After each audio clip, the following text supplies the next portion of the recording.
I love building LEGO Star Wars creations, and in this video we are going for a really nostalgic trip to recreate classic maps of Star Wars Battlefront II from 2005. In my opinion, the next creation is way better than the previous one, so make sure to watch till the end to see all the very detailed and quite big LEGO builds. The first location we are going to recreate is this sector of my Kito. A map that I remember really enjoying as a kid. The planet is quite monotonic, but the unique design provided so much fun during the conquest. For nicer aesthetic, I'm going to use black frame design from my most recent creation, the Clone Wars battle on Rhinox 5. Let's cover the entire base plate with the filler brick to prepare the foundation for the future creation. Let's recreate this black line, which is probably some kind of the road on my Kito. I'm using corner tiles to make a part of the line at a slight angle. It's a very simple design, but it works nicely with the source material.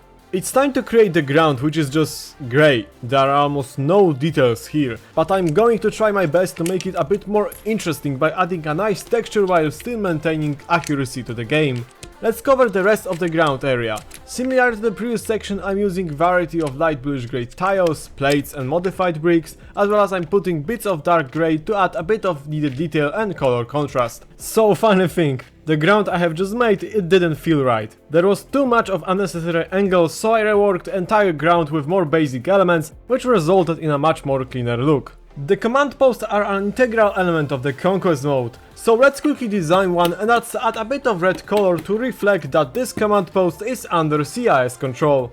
Another characteristic element of these locations are these two light grey covers, which are probably made of some kind of stone. I'm attaching a bracket with two hinge plates so I can create a slight angle for the cover and still easily connect it to the ground. Now I'm adding side panels that will nicely hold in place upper segment. It turned out greatly. Next element of the map is this grey-black component, which is see-through in the center. I'm starting with creating the bottom part, which needs to be rounded and accompanied by smaller supports on the sides. To make the upper see-through section, I'm using few clips to create angled panels with space in between.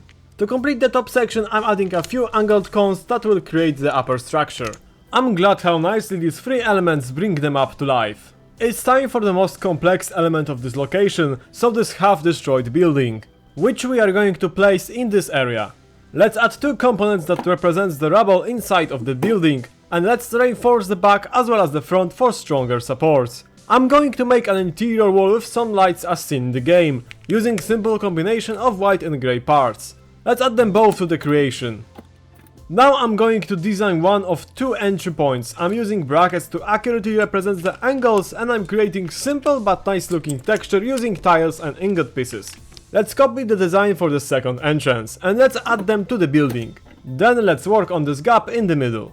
We have here angled wall with incorporated lights, so I'm going to use white and trans blue to imitate lighting on a simple grey panel at a slight angle. Let's add two additional panels. Let's connect all three panels together to form a curvature. Now I'm strengthening the build as well as I'm adding base for the upper levels. I'm happy how nicely the first section turned out. There is a lot of rubble in the connection between the sections, that's why I'm using variety of parts to recreate it. Now let's add this component which is seen behind the rubble. I work a bit of camera to prepare the foundation for the next few sections, which also need to be created at a slight angle like it's in the Battlefront. I made all the sections of camera, so now just enjoy the satisfying time lapse of putting them together.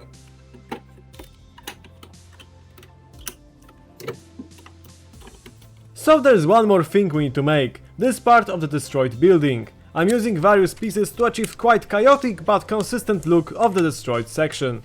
I'm very happy with how this section turned out.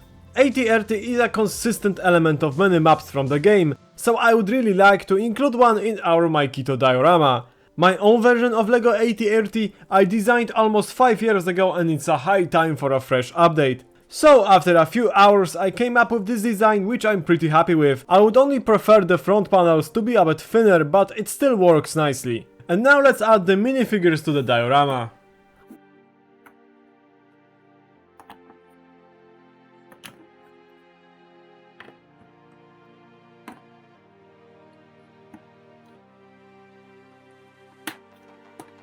I'm very pleased with how well this location turned out, especially since I wasn't sure if the effect would be interesting due to monotone grey, but it was a great opportunity to build my Kito for the first time, and I'm happy to say that the effect is very accurate to the actual game location.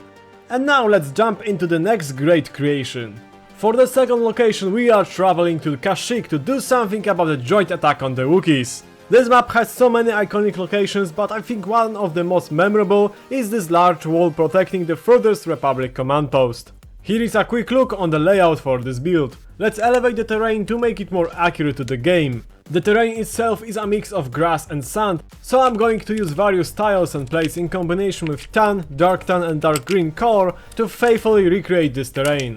I'm satisfied how nicely it turned out, especially with the elevation for the left side, like it's in the game. Next on the list is making the design for this wall reinforcement. I'm using a simple combination of various dark grey slopes connected by an internal structure which will allow this component to be attached to the diorama. So the creators of this game took the lazy route in creating this wall and copy-pasted a lot of the designs. Due to that, I need to make 17 singular components which will consume a lot of my parts. After a while we can finally attach double components into their spots on the front of the wall.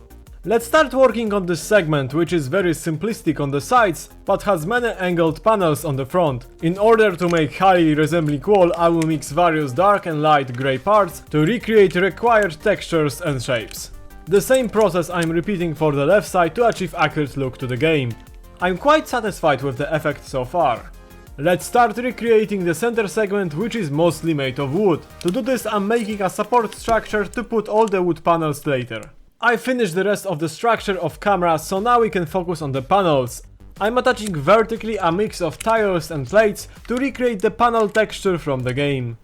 Let's continue our work on the right segment of the wall, where just like before I'm implementing light grey sections into the dark grey wall, as well as I'm adding a lot of texturing and details.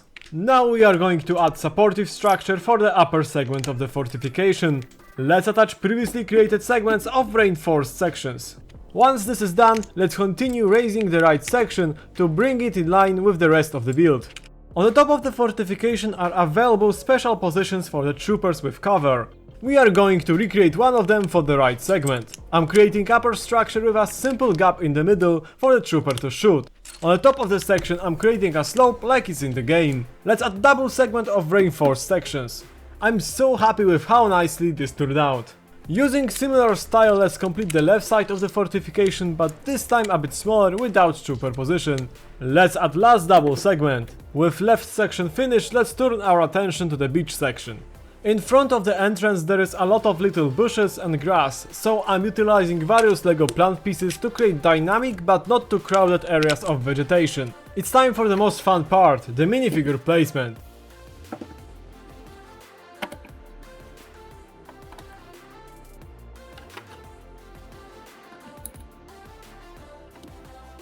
I'm truly happy with the final result. The fortification turned out pretty enormous in scale to the minifigures, which is actually very accurate to the game. Creating such a raw and plain structure while still maintaining good level of detail and texture was a fun challenge, which resulted in a very accurate LEGO representation of 2005 Battlefront II. If you enjoyed these creations, check out my other LEGO creation visible on the screen.